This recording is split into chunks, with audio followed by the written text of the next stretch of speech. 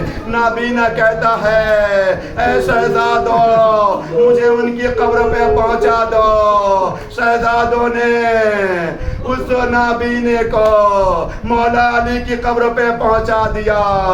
نابینا مولا علی کی قبر پہ روتا روتا اس دنیا سے گزر گیا. انا للہ و انا الیہ راجعون.